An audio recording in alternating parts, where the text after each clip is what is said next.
Hey everybody, it's Kevin from 3D Printed Props, and in today's video I'm going to be doing a review of the Elegoo S4 Ultra, showing off these prints, and then at the end, if you hang around, doing an unboxing.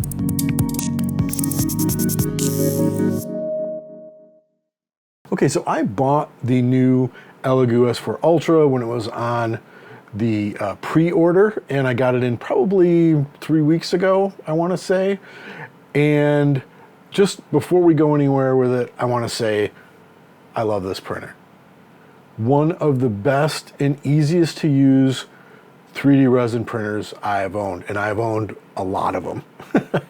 And this one by far is nearly perfect. It has some things that I wish were built into it, and we'll talk about that later, but other than that, wow, just a great printer. So let's go over some of the main specs of the printer, just so you know what you're going to be getting when you pick up one of these S4 Ultras. So right off the bat, if we just look at the unit itself, it's got a pretty cool look. I mean, aesthetics don't really matter to me so much when you're working with a 3D printer. It's a tool, but it looks cool. It would look good in the shop, and I like the color scheme. Of course, it's all metal construction with some plastic, of course, where necessary, metal vat, metal build plate, all that kind of stuff. It's a well-built machine and very, very sturdy. Now, let's go ahead and look at the outside really quick. This does come with Wi-Fi, which is awesome, so you can print right from Cheetah Box. You don't have to come down and load your files. And of course, your USB is on the side, which I like. I don't have to reach around back to get it. On-off switch and DC power. So right off the bat on the outside, we've got a lot of stuff going for it. Around the back, we've got an opening you can unscrew. There's a panel back there where you can put in a vent system. Now, the other thing, of course, that is new to this printer is how you open it. You can open it by flipping it up like this, and you don't have to find a place for your lid. This is great. My shop is always a mess. I'm always trying to find some place to put it. So I like this new tip-up system. Now, of course, you do need a little bit more headroom, because when you lift it up, you can see in the frame, it takes up more space here. And then if you go all the way back with it, his head fell off, you have some space in the back that you've got to make sure you have room for. So now that we get the lid open, we can actually take a look at some of the innovations and really cool features that Elegoo built into this machine. And right off the bat, let's take a look at the build plate. On the build plate, we've got a new lever system to actually slide the build plate off. You flip that up and it slides right off. The build plate itself, you're probably wondering, wow, that looks really, really different. Yes, you've got a thicker part up here. You've got some rods with springs that go to the actual build plate. And what the springs do is, if you squeeze that build plate, that is used for the auto leveling. So you don't have to, unscrew anything and put the piece of paper underneath there, which I always hated to do. You had to clean things. It was, This way, you go ahead and start a print. It goes down into the vat, it auto levels, and you're done. So that is really interesting. And at the bottom of that plate, of course, you have this laser etching pattern that really, really grabs a hold of your print and holds it there. I have had no issues with prints failing on the actual build plate at all. Now let's take a look at the actual vat. Now, the vat is all metal. It uses these big screw knobs, which are a lot bigger than usual. They come all the way out, so you have to make sure you put them all the way back in if you ever take things apart here. And the build plate itself is all metal. The other neat thing is it has two spouts, a spout on each side, so depending on how you're taking it out, you don't have to turn it around to try to get to pour your resin back into a container if you've got some parts in there, or if you're just going to switch resins. So those two spouts are really interesting. But the biggest thing that is different about this vat is this new system of tilting. So the vat itself tilts and goes down like this. So this action, it doesn't go just straight down. This action helps it peel the print off of the build plate. Think of what when you take a sticker off something. You sort of get a corner of it and you sort of pull it on an angle and it helps release it. Same idea here. It doesn't just go straight up and down, it goes this way. This way it helps get the print off, and because the build plate isn't going up and pausing and going down, pausing up, pausing, and the actual vat itself is moving up and down, you're getting a much speedier print time. So we'll take a look at some of these prints I did, and I'll give you some of the print speeds. I have been very, very impressed with how fast this thing prints. Now, since the vat tips up and down, there is a gap in between the unit's casing, the housing, and the vat itself. So you need to use this tray when you are pouring resin in or you're taking prints out, because you could risk getting resin into the machine. And now if we take a look at the LCD, that is a 10-inch 12K mono LCD, and the build volume on this printer is 218.88 millimeters by 122.88 millimeters with a height of 220 millimeters. Now there's some really interesting thing built into this printer too, software-wise. One is it allows you to do exposure tests using each 4 quadrants of the build plate. So you can set one for one time, one for another, one for another, one for another, and you don't have to keep doing multiple prints. You can do 4 at once to help you really nail down your exposure time. So that's pretty neat. The Saturn IV Ultra also has a AI cam inside, and I can say that it does work. I did do a print that I forgot to put supports in, believe it or not, and it noticed there's nothing in the build plate and there's something still on the in the vat, and it just canceled the print. So that was pretty neat that it did that. Instead of just keep running and using up the LCD, using electricity, it just stopped. So that cam really did come in handy. And the camera will also record time lapses. I mean, they're not the most beautiful thing in the world, but they look kind of neat. Now to access these, you have to download the CheetahBox Manager. You click on it, you click on the little clock there. You make sure you turn this on. If you don't turn this on, it is not recording time lapses. I found that out the hard way. And then you can just click here to download it. And another neat thing built into the software is the ability to print at a low and a fast speed. Low speed if you want to get maybe a better quality print. Fast speed, of course, if you just want to get the fastest possible time and maybe a little bit of a degradation in quality. I have to say, I printed a couple models with each, and I really couldn't see a big difference, so I've just been running it on fast. Okay, so let's now go ahead and look at some of these prints, and I'm going to give you my final pros and cons for the printer. So this is an Invincible bust, and this is on my site. A lot of these prints are, most of them are, 3dprinterprops.com if you want to pick up these files and print them out yourself. And this was printed, these are all printed at the fast setting using SUNLU Resin. It's the resin I use. It's a great price, and it prints pretty much on any resin printer that I have. And I just love the detail in the fabric. The face is nice and crisp, the hair, the text, everything really sharp. Now I got to look at my notes here. The slicer said in CheetahBox said this was going to take 9 hours, 53 minutes. It ended up coming in at 7 hours. And that was pretty good. That's pretty fast for a print this size and quality, and I was really happy with it. This other one here, this is Godzilla from Godzilla -1.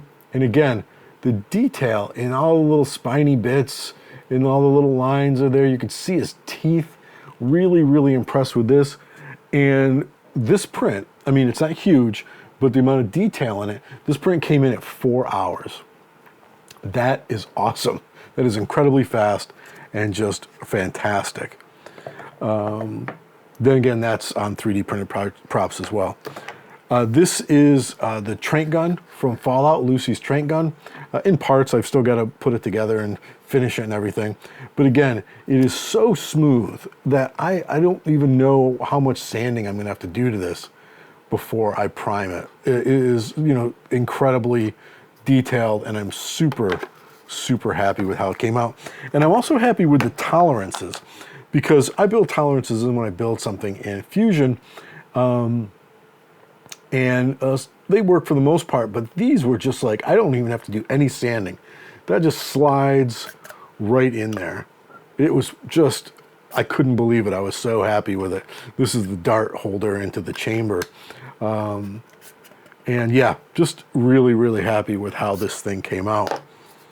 What else we have here? We have the Colt from Supernatural. I sell tons of these files. People love these. It's super detailed. It comes in multiple parts for easy printing. But you can see the filigree in that, how detailed it is. The wood grain of the handles came out really, really great. And couldn't be more happy with it. Again, super sharp. And that took 5 hours for all those pieces for that entire Colt. I've got a blade handle here for Blade's sword with the things that come out, and those were not print in place, but they snap in and out really, really easily. Again, the tolerances that I built into Fusion work with this really, really well. I didn't change them. Some printers I've got to make them more or less. I kind of used my default, which I believe was like 0.1 millimeter. No, not that much. I can't remember off the top of my head. But either way, super, super easy for these to work. Lastly, we've got this Batman Beyond bust, and this was from a new Patreon person I'm supporting that I really, really love his work. And you can see this is multiple parts. It didn't all print in here. It wouldn't fit, obviously. But if you take a look at this print, the circuitry he's built into here, all the different textures to really delineate the shapes of the suit, they're all there. And this thing put them in there with the detail on fast speed, not a problem. Really, really happy with it. Same thing with the legs. So many different textures, so many different lines. And it's all there and all super detailed. And again, other than when there's some support, support area blemishes, that's all the sanding I'm really going to do to these things. They're darn near perfect. I'm going to go ahead and prime them and then start paint. So really, really happy with the quality of prints I've gotten from this printer. And like I said, I've had one failure and it was my fault for not adding supports, believe it or not. Okay, so let's talk about some of the pros and the cons of the machine. Let's go with pros first. Now, pros, love the build, sturdy build as always. I love this new tilt open, fantastic. The way that the build plate comes off with just flipping it up, the auto leveling, fantastic. The quality of prints I'm getting, the speed due to the tipping up and down of that VAT, fantastic. The Wi-Fi built in, all serious pros for this machine. The fact that I have printed probably 5 or 6K, 6 bottles of resin. Some of it's not just here, the prints back there. I just brought these out. I ran 6 bottles of resin through this and I had one failure and it was my fault. So the fact that I opened this thing up, hit print, and it just started kicking prints out with 0 failures, very impressive. Now, unfortunately, let's talk about the cons, and there are some. I'm going to go with the minor ones first and sort of work my way to the things I think are larger ones. First off, to tilt this lid back, you've got to put your hands on it, both sides, to lift it up. You might be having gloves in your hands, might get it dirty. I don't really care. I end up putting stickers all over these things anyway. I recommend if you want to lift it up and maybe not get your fingers on it, use the pads of the backs, like your wrists almost, to lift it up if you want to do it that way. So the con would be put a little handle up there. Then I just hold it and I go up with it. Yeah, the handle gets gooey, but it doesn't get on the acrylic. So a handle. The next thing would be that the spouts themselves on the vat are really wide, or really sort of bulbous, and it makes a larger stream of resin come out. So if you're trying to put it in the bottle, maybe, so let's say you don't have a funnel, that could be an issue.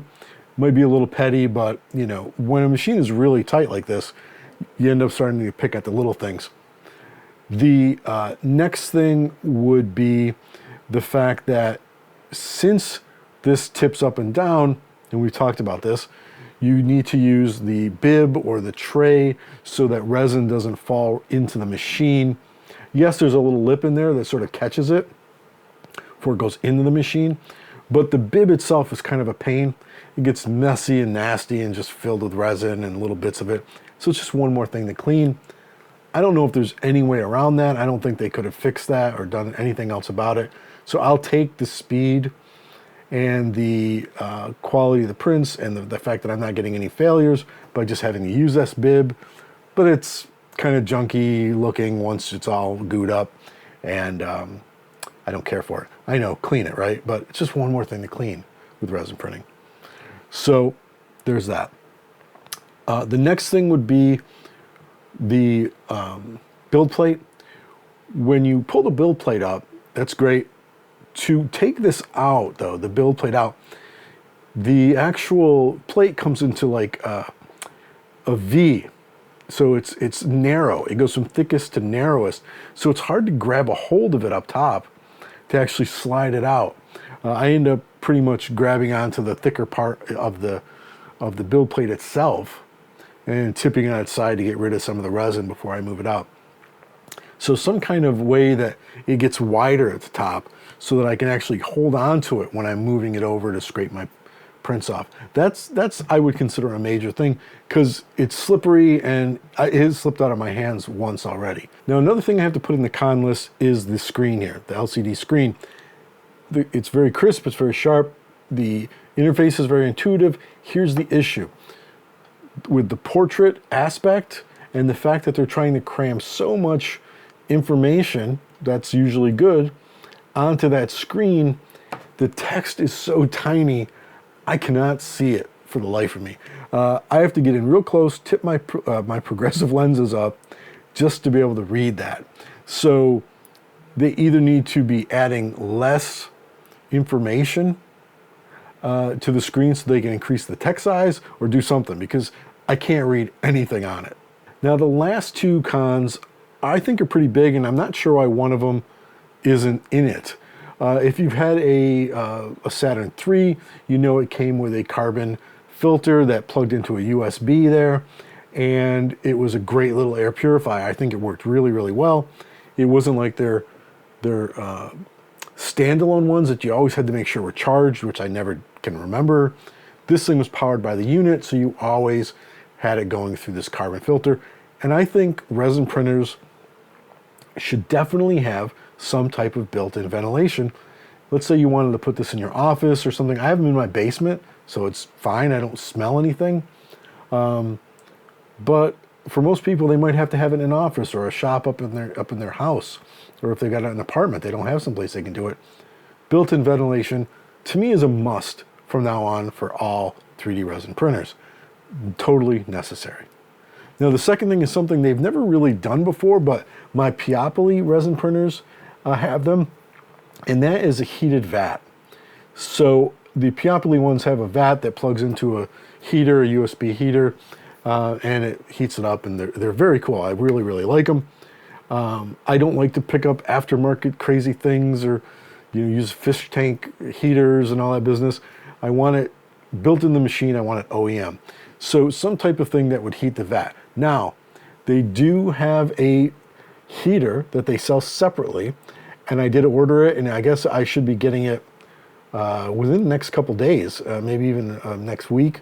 And it isn't something that actually heats the vat. It looks like a unit that you put in the enclosure, and it heats the whole enclosure, which would then heat the resin. But once I get it in, I'll do a video on it. So those are my cons, some very minor ones, and I think two fairly large ones, because with a heated vat and some type of in-device ventilation, this printer would be perfect. So yeah, overall, I have been super happy with this printer. 6 jugs of resin in, 1 failed print, which was all my fault. It is a workhorse, and I love having it in the shop because look at all these great prints that I now get to finish, which is my favorite part. Now, if you're looking to pre-order one of these, they've got another pre-order round out, and they are $3.99 for pre-order. That is a fantastic price for all the just the awesome features that this thing comes with. And if you're looking to upgrade or you're looking to pick up your first printer, I believe that this is the best 3D resin printer out right now for this size and what it can do. It is just stellar. So guys, I hope you enjoyed this video. Hope you learned about the Saturn S4 Ultra. If you did, click like and subscribe, hit the little bell, and you'll know when the next one comes out. Everything I used print-wise in the description below, including my new Patreon guy that I'm following. Amazing work, and we'll be doing more of his work in the future. All right, guys, thanks a lot. Have a great day, and I will see you in the next video. Okay, thanks for sticking around. Let's go ahead and put this thing together. It's a pretty large box. I'm not quite sure why I'm surprised at that, since it's a fairly large printer, as we saw. But let's get this thing open. Okay, so I'm gonna go ahead and get this printer out of here.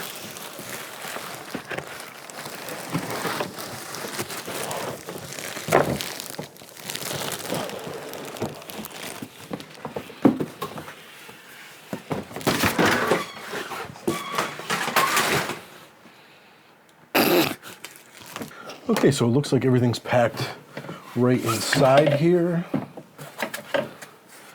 So if we lift that up, we start removing the packing, of course, which I'm going to keep. We find box number 1, the build plate.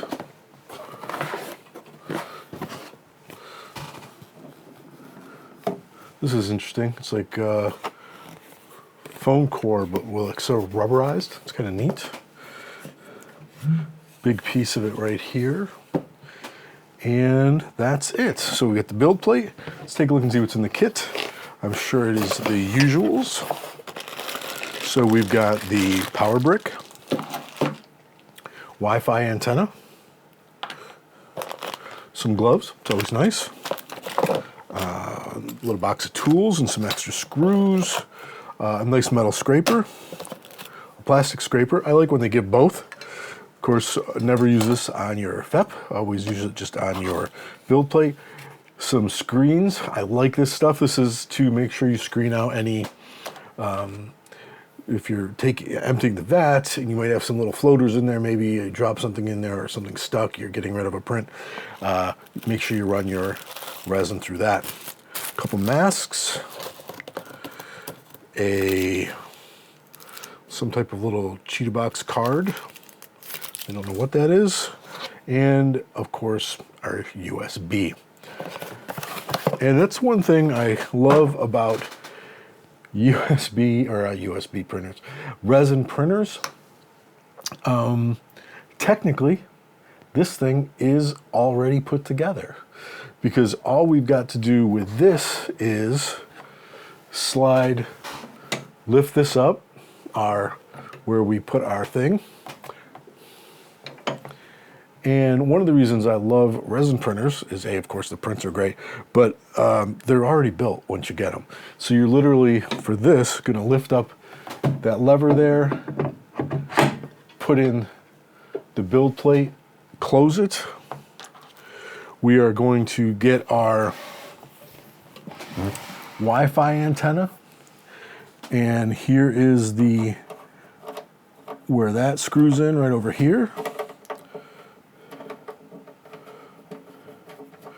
We screw that in, and that is it. This printer is ready to print. So there you go. That is the whole thing, how we do this, how we put it together. Super, super easy.